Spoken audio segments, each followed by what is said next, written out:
Bismillahirrahmanirrahim. Assalamualaikum warahmatullahi wabarakatuh.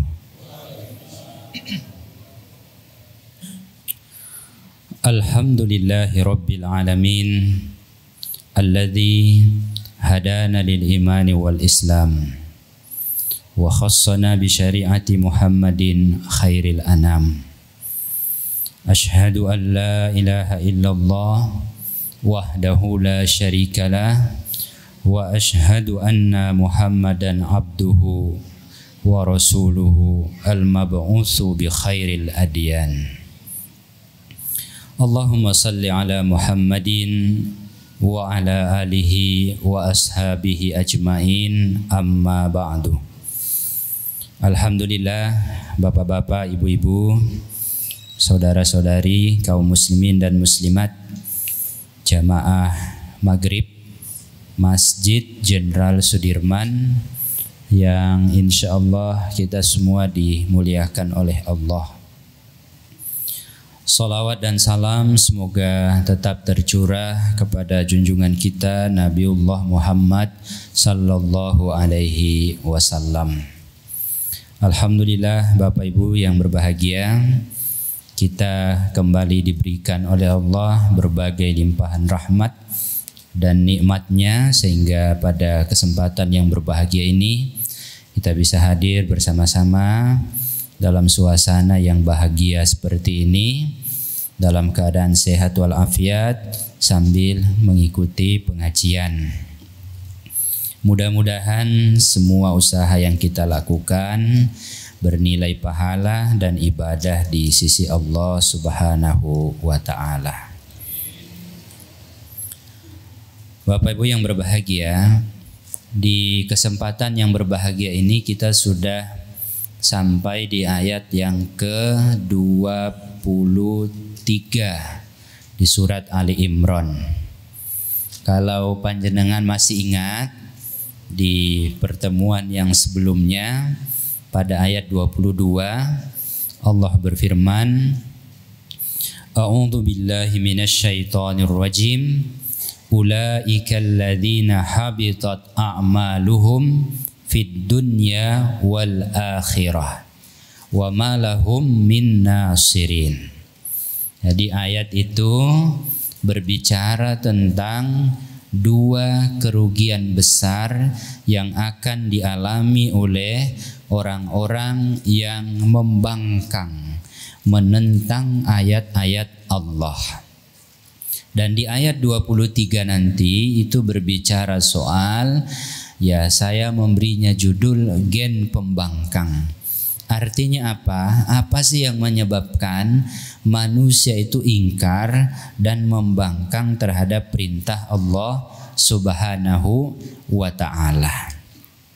Di ayat 22 ini, dua kerugian besar yang akan dialami oleh mereka yang tidak beriman, tidak patuh, tidak menerima perintah Allah itu. Pertama adalah ulaika alladzina habitat a'maluhum.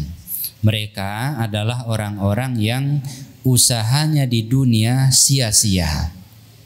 Sebab seberapapun kerasnya mereka menolak, seberapapun usaha mereka untuk menghalangi dakwah Islam, mereka pasti gagal.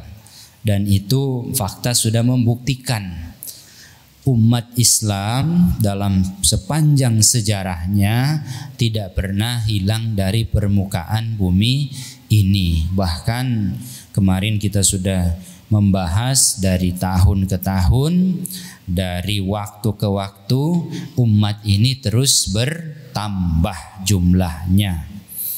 Yang kedua, wa ma lahum min nasirin. Tidak ada yang dapat membantu atau menghindarkan mereka dari kekalahan tersebut. Ya, jadi para penentang ayat-ayat Allah ini, kalau tujuannya itu untuk membungkam kebenaran, itu niscaya mereka tidak akan berhasil. Sebab kebenaran itu hari ini mungkin bisa ditutupi, bisa dibungkam, tapi suatu waktu nanti dia akan muncul menampakkan dirinya. Nah, kebenaran apalagi ayat-ayat Allah itu selalu memiliki penolong. Jadi tidak ada ceritanya agama Allah, ayat-ayat Allah itu ya sendiri tanpa ada pejuang-pejuangnya. Jadi di setiap zaman selalu ada orang yang muncul menjadi ansarullah, penolong-penolong agama Allah. Intinya orang-orang kafir itu yang menolak kebenaran ayat-ayat Allah, di dunia mereka tidak mampu memadamkan cahaya ayat-ayat Allah, di akhirat mereka tidak dapat melarikan diri dari siksaan balasan Allah Subhanahu wa taala. Wa ma lahum min nasirin. Itu pengantar pada ayat yang sebelumnya yang sama-sama kita telah mendengarkan. Sekarang kita lanjut pada ayat yang ke-23.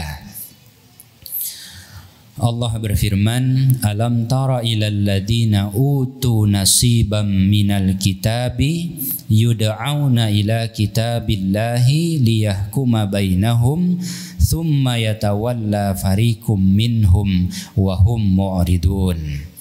Alam tara, tidakkah kamu lihat ilal ladina utu nasiban minal kitabi, ya, sikap orang-orang yang telah diberikan kitab suci. Ini yang dimaksud sesungguhnya ini adalah Bani Israel. Jadi Muhammad dan kaum muslimin, tidakkah kamu melihat sikap Yahudi yang telah diberikan kitab suci? Yud'auna ila kitabillah, mereka diajak untuk merujuk pada kitab Allah. Liyahkuma bainahum, agar dengan kitab itu mereka memutuskan perkara yang terjadi di antara mereka.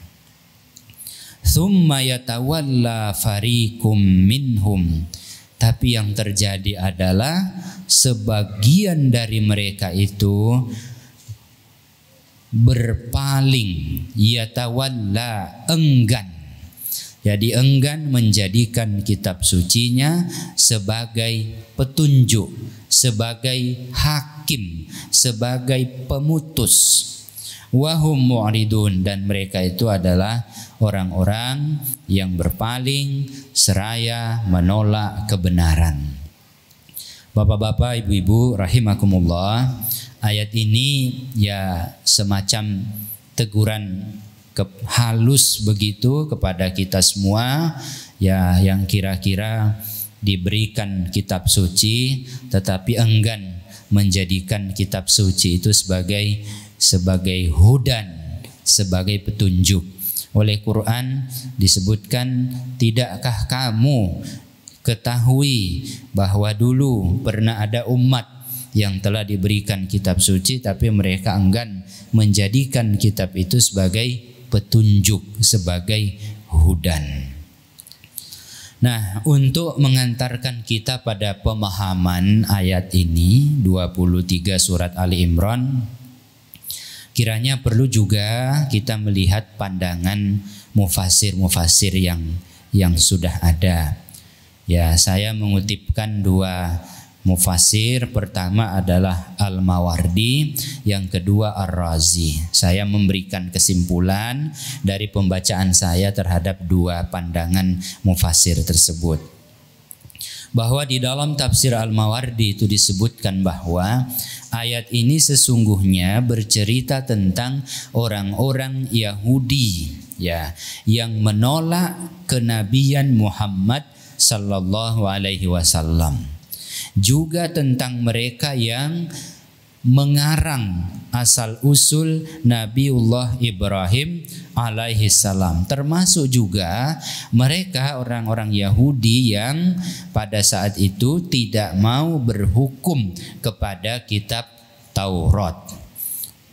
Nah, itu dari tafsir Al-Mawardi. Nah, dari tafsir Ar-Razi itu menampilkan beberapa riwayat yang menjadi asbab nuzul.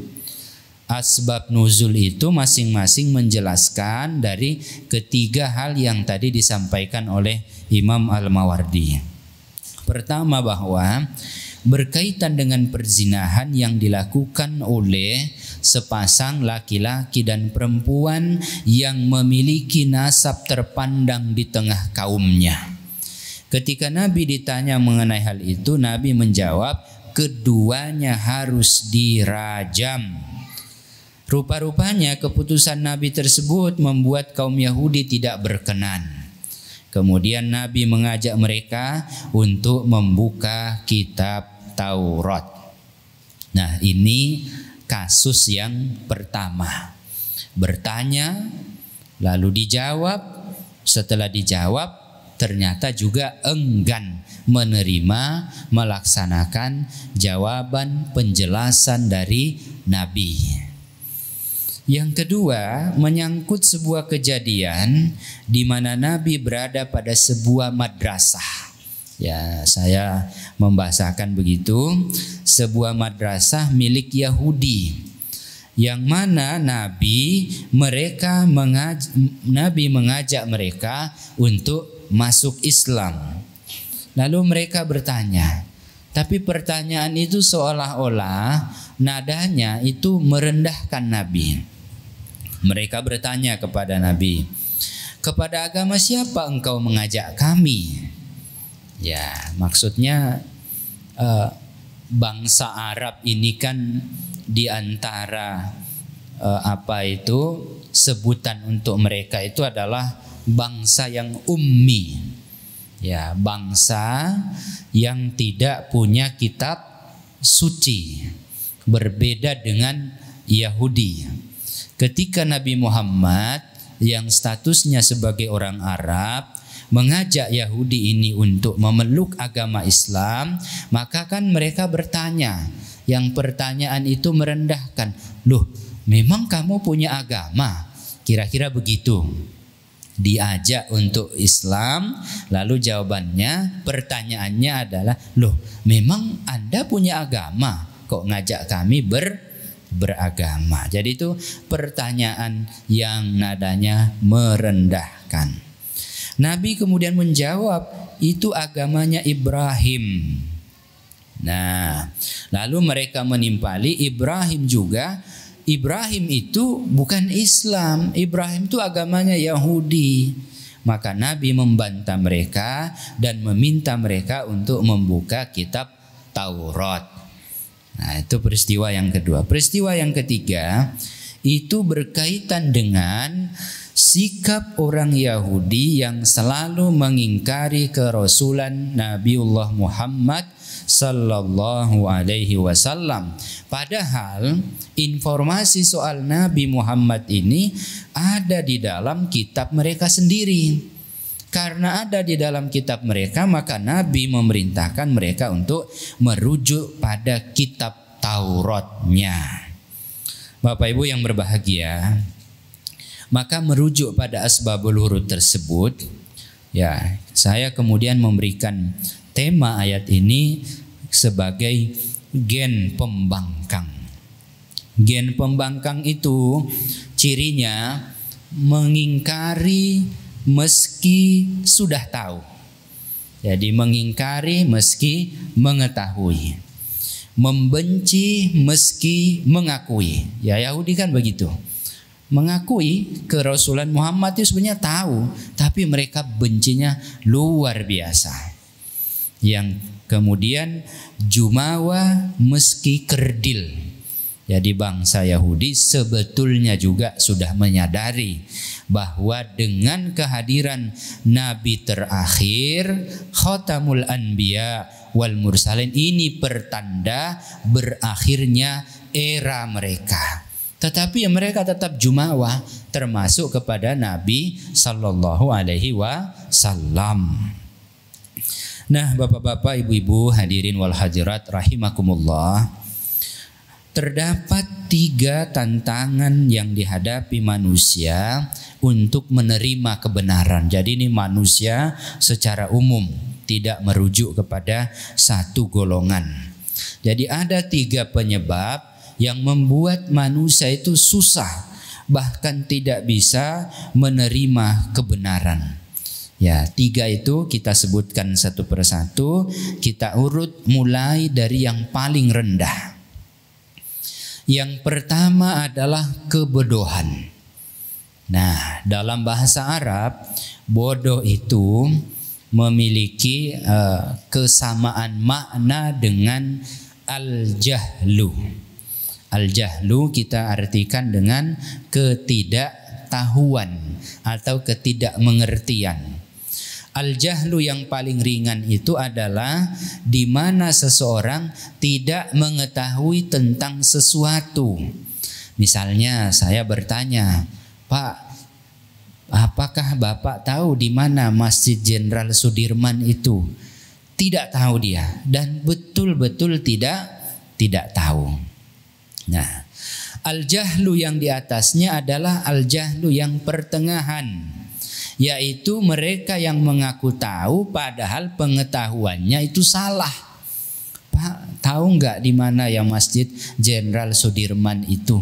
Oh, di sana. Padahal arah yang ditunjuk itu salah. Nah, dia merasa tahu, ternyata mungkin sebenarnya yang ada dalam pikirannya itu masjid yang lain, bukan Masjid Jenderal Sudirman. Bisa jadi juga masjid yang ada di Jalan Jenderal Sudirman. Padahal saya kan tanyanya Masjid Jenderal Sudirman, bukan masjid yang ada di Jalan Jenderal Sudirman. Ngaku-ngaku tahu tapi sesungguhnya keliru. Nah, kemudian al-jahlu yang paling tinggi yang biasa disebut dengan al-jahlu murakkab itu adalah suatu keadaan di mana seseorang berusaha meyakinkan orang lain pada sesuatu yang sebetulnya tidak benar. Jadi dia sudah tahu itu salah, itu tidak benar, tapi masih mempengaruhi orang lain untuk mempercayai sesuatu yang keliru itu. Ya, jadi sudah tahu salah, tapi juga masih mempengaruhi orang lain untuk mempercayai kekeliruan tersebut. Nah, kalau kita melihat ya, al-jahlu dengan segala tipe dan variannya ini tidak sesuai atau menghalangi seseorang untuk sampai kepada kebenaran Islam. Sebab ya, kebenaran Islam itu hanya dapat dijangkau, dapat diraih apabila kita menghilangkan kebodohan yang ada di dalam diri masing-masing. Maka di antara term Islam itu kan aslama, ya, berusaha menjadi orang yang selamat, ya. Jadi ada upaya untuk menjadi orang yang selamat. Satu di antara upaya itu adalah menghilangkan kebodohan, ketidaktahuan yang ada dalam dirinya. Itu yang pertama. Nah, gen pembangkang yang kedua itu adalah ragu, yang dalam bahasa Arab disebut dengan asyak, ya, yaitu suatu keadaan di mana seseorang berada pada posisi yang tanggung, tidak jelas, tidak punya pegangan, ya. Istilahnya adalah al-wuquf baina syai'aini. Dia tidak punya pendirian, tidak punya tempat. Kamu sebenarnya di mana posisinya? Nah, ini orang yang ragu. Mungkin dalam bahasa kita itu ya mencela-mencele, mungkin mirip-mirip begitu ya. Ya, ragu, tidak punya pendirian. Ya. Nah, orang yang diliputi keraguan itu pasti hidupnya nanti tidak punya prinsip. Ya. Sementara mereka yang tidak punya prinsip pasti tidak memiliki tujuan hidup. Nah, kira-kira begitu. Jadi hidup itu memang kadang-kadang kita harus memegang sebuah prinsip, yang dari prinsip itu kita jadikan sebagai tanda, kita jadikan sebagai visi untuk mendapatkan atau meraih tujuan hidup kita. Nah, hadirin wal hadirat rahimakumullah, Islam sebagai agama yang memiliki prinsip itu pasti memiliki tujuan hidup. Nah, Islam pasti memiliki kebenaran yang tidak bisa dijangkau dengan keraguan-raguan. Jadi Islam ini walau benarnya bagaimanapun, selama kita masih ragu ya pasti tidak bisa menjangkau kebenaran Islam tersebut. Oleh karena itu bapak-bapak, ibu-ibu rahimakumullah, untuk berislam ini yang paling pertama kita lakukan itu harus ada ikrar. Apa yang harus diikrarkan? Syahadatain. Asyhadu an la ilaha illallah wa asyhadu anna Muhammadar Rasulullah. Untuk apa itu? Untuk menghilangkan keraguan-raguan. Coba kamu buktikan bahwa kamu sudah tidak ragu. Maksudnya, coba kamu buktikan, atau maukah kamu membuktikan bahwa kamu tuh sudah yakin betul dengan Islam? Mau nggak? Mau. Apa yang harus saya lakukan? Kamu bersyahadat. Jadi syahadat itu untuk mengikrarkan sekaligus mengusir keraguan-raguan yang ada dalam hati seseorang. Nah, agar syahadat tersebut tetap terjaga dalam diri kita pagi, malam, siang, sore, pagi gitu ya. Sore, pagi, sore, siang, malam. Maka 5 kali dalam sehari kita diperdengarkan dengan kalimat-kalimat yang itu menguatkan syahadat kita. Melalui apa Bapak Ibu? Melalui apa? Kalimat adzan. Dalam rangkaian kalimat adzan itu syahadatain diulangi lagi. Asyhadu an la ilaha illallah 5 kali sehari semalam. Nah, agar syahadat tersebut tetap kokoh di dalam diri seseorang, sehari semalam diperdengarkanlah 5 kali panggilan adzan untuk kemudian bersujud. Ya, jadi tidak cuma sekedar dengar saja. Jadi adzan itu tidak sekedar diperdengarkan, itu ada perintahnya. Perintahnya agar kita segera bersujud. Kalau nggak bisa saat itu ya mundur-mundur tidak apa-apa. Ya, di dalam fikih kan begitu. Tapi kalau kita melihat hadis Nabi ya seutama-utamanya sholat itu yang dilakukan di awal waktu, berjamaah lagi. Sudah di awal waktu berjamaah itu yang paling bagus. Tapi kalau misalnya ya pas lagi repot-repotnya ya mundur-mundur ya boleh. Jadi adzan itu bukan alarm.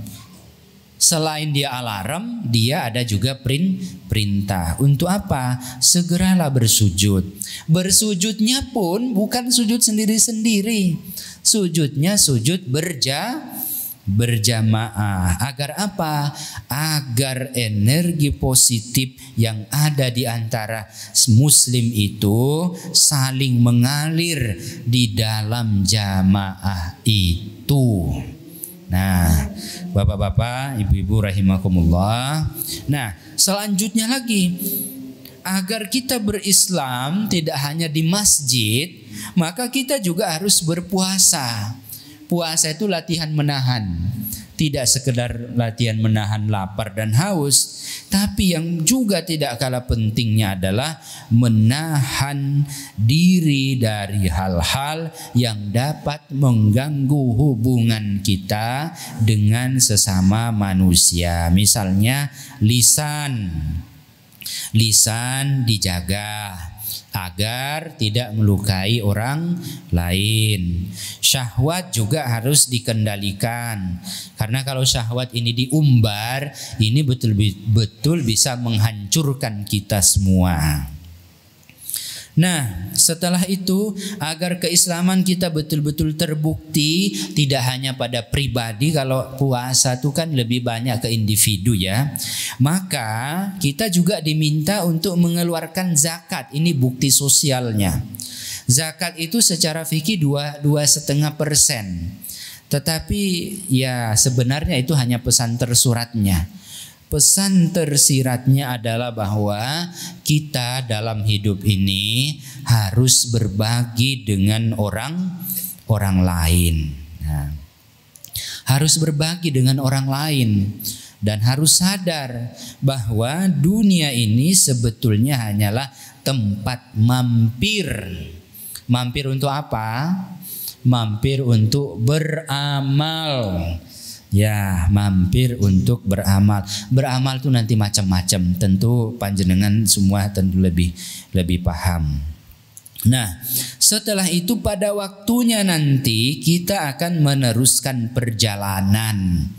Maka dimintanya kita berhaji bagi yang mampu. Untuk apa kita berhaji? Ya, untuk menelusuri perjuangan para nabi, termasuk Nabiullah Muhammad sallallahu alaihi wasallam. Berhaji ini nanti ada gambaran. Jadi menggambarkan kepada kita tentang arah kehidupan kita yang selanjutnya. Bapak-bapak, ibu-ibu rahimakumullah, saya kira itu yang pertama dan yang kedua.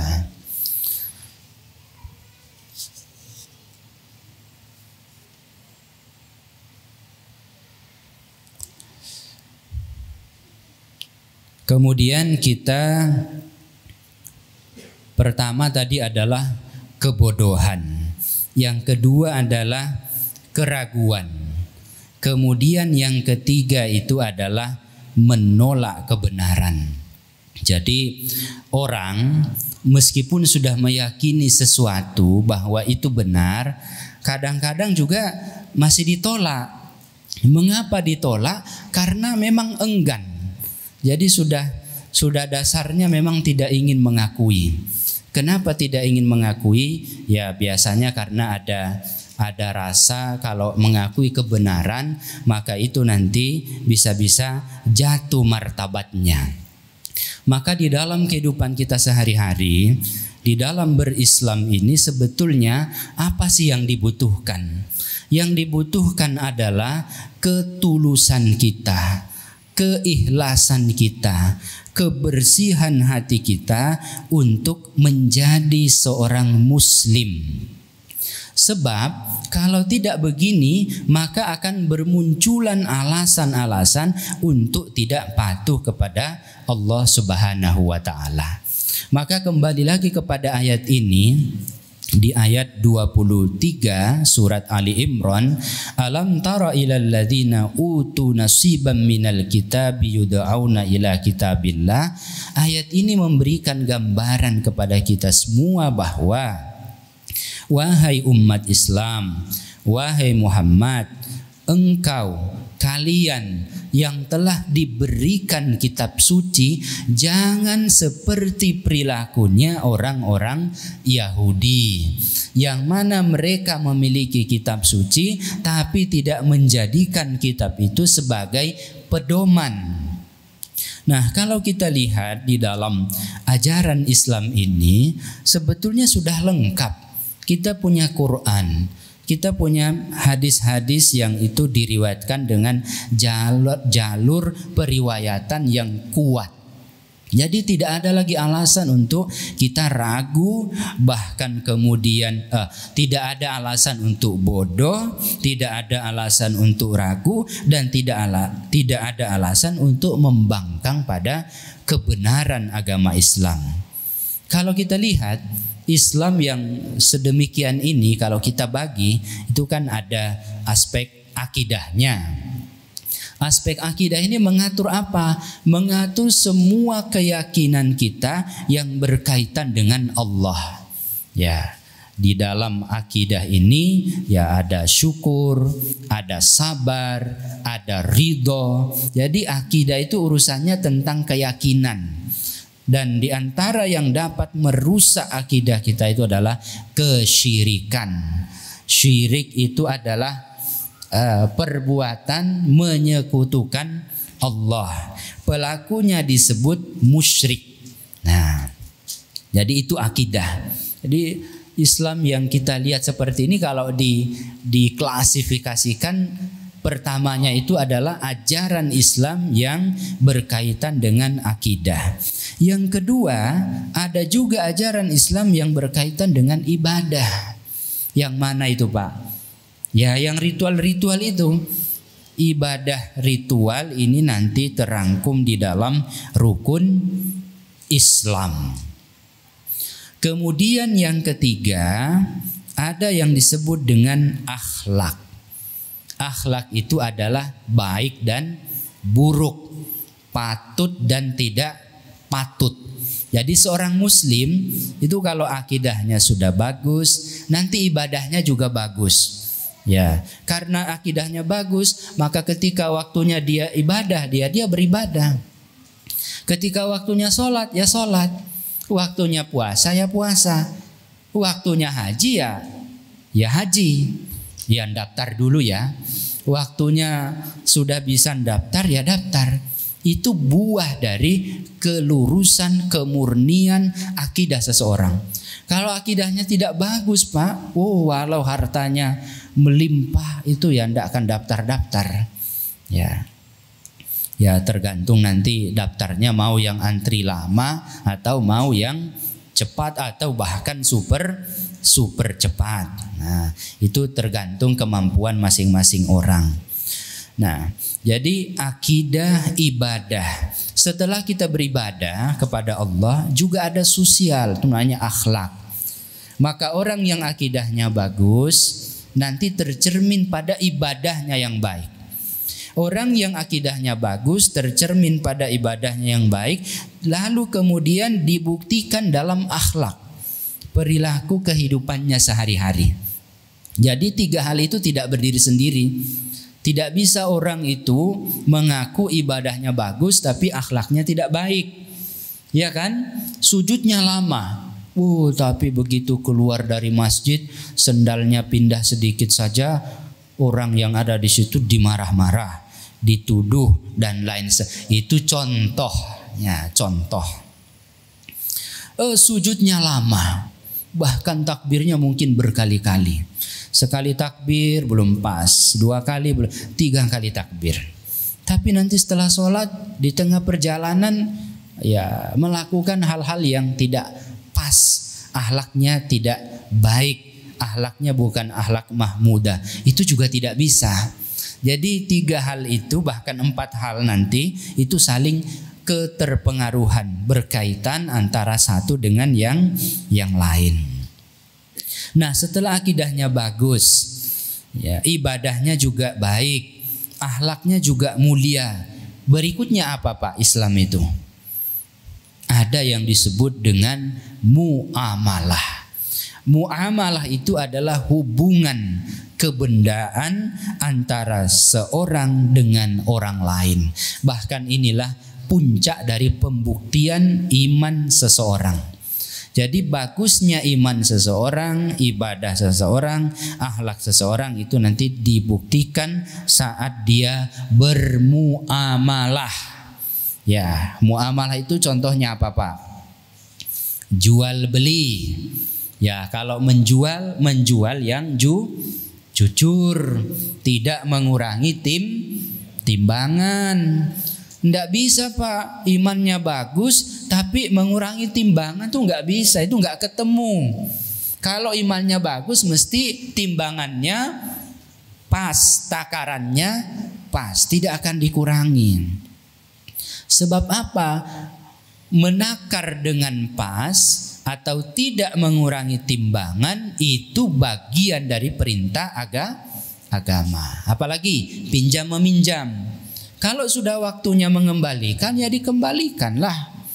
Ya, jangan kemudian minjamnya sopan tapi pengembaliannya susah gitu kan. Ini yang bikin orang tuh trauma meminjamkan. Kenapa? Kalau butuh dipinjamkan, walaupun orang yang meminjamkan itu bisa jadi dia juga sedang butuh.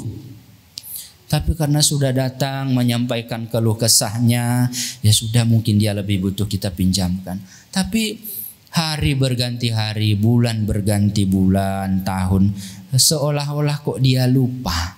Padahal yang meminjamkan itu siang malam ingat, kapan ya dikembalikan, ya kok tidak dikembalikan ini. Ya akhirnya biasanya kalau kita sudah begitu, Pak, udahlah daripada nagih ya sudahlah diikhlaskan saja. Karena menagih itu resikonya dua, kecewa dan sakit hati. Ya udahlah, daripada kecewa dan sakit hati ya dah mending diikhlaskan. Nah, apalagi Pak, jual beli, pinjam meminjam, sewa menyewa ya juga sama. Jadi iman kita itu yang tadinya ada dalam hati itu nanti mewujud di dalam perilaku kita sehari-hari, baik dalam bentuk akhlak termasuk juga dalam bentuk muamalah.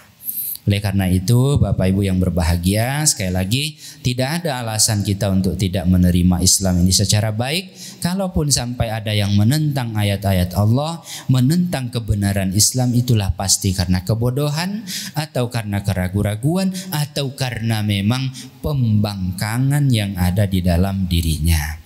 Demikian, mudah-mudahan bermanfaat. Terima kasih atas kehadirannya. Kita akhiri dan bacaan hamdalah. Alhamdulillahirabbil alamin.